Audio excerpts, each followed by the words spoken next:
So I guess a lot of people are thrown off by the scenery of my last video, but guess what, guys? I'm actually in the United States now, specifically in Florida, trying to get a little bit more tanner.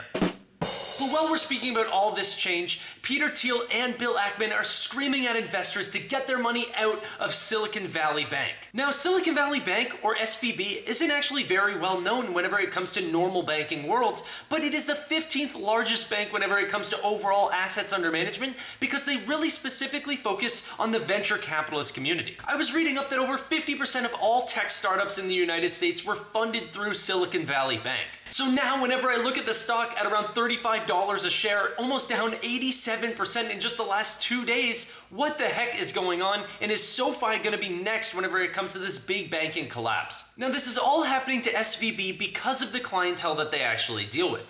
The venture capitalist community is absolutely getting hit extremely hard. Think about the public markets, but way worse because the actual investments are going extremely downhill whenever it comes to the multiples on these companies that people were taking out during COVID, and also the amount of money that's specifically going to that bank. So the deposits are getting crushed. Next, the actual investments that Silicon Valley Bank were investing themselves were also being in the tech-focused arena. If you guys know anything about the tech industry in public markets alone, you know that the valuations have taken an amazing hit. So for example, in the latest equity sale that SVB had just done for $21 billion, they had to mark off a $1.8 billion loss on that single sale. It was actually such a big hit, in fact, that they actually had to issue $1.8 billion worth of new shares onto the market for hopes that people would actually purchase this. That was a 15% dilutive hit to their actual business just issuing these new shares. This was a big part of why this stock actually crumbled. And this all becomes one big domino effect. Clients are pulling out their money, so then the company loses a bunch of money, has to fund new purchases, which are dilutive.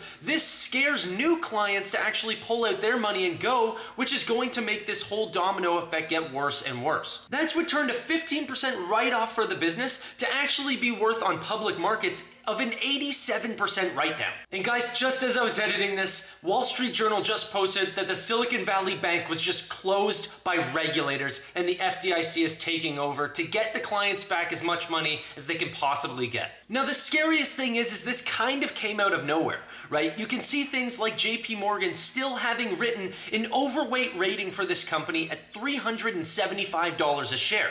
Today, it's worth less than 10% of that. That's what we're seeing in a matter of a month, and now companies that are in similar business models, like First Republic Bank or even Signature Bank, are also seeing massive drawbacks today because of the actual backlash that people saw with SVB. But it's important to understand that this is all stemming from the deposits, okay? And then whenever we take all of some of the biggest banks in America, SVB actually placed down at some of the lowest whenever it came to deposit growth. SoFi is in the complete opposite of this list at some of the highest in the entire industry.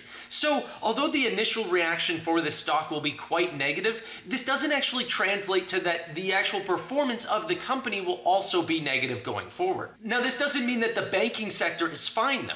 This is what people are also getting worried about, is that JP Morgan, Credit Suisse, Bank of America could definitely have ties to SVB considering they were the 15th largest bank in terms of assets under management. SoFi is so small whenever it comes to assets under management, and we don't have business accounts. So we shouldn't actually be tied to SVB too much, but we might have ties to JP Morgan or Bank of America that are tied to SVB. So this is why the sort of banking collapse, sort of what happened in 2008, is so worrisome, because once one domino hits, it can all start going down from there. All in all, it's important that we just keep up the due diligence to make sure that SoFi's loan portfolio is as strong as they say. We have to hold them accountable in terms of how strong that they actually are. We keep up looking at those numbers and making sure that they're safe. SVB, if you were to look back at all of their numbers, it was kind of clear from the start that they were taking much more risk than any other bank really was. Is this a 2008 financial crisis? And are we going to need bailouts like Bill Ackman has said already? Who knows, right? All I can say is that as long as we keep up the due diligence for SoFi, which is the bank that I like to choose, I am not touching any of the large legacy banks. They're going to have much more risk for now.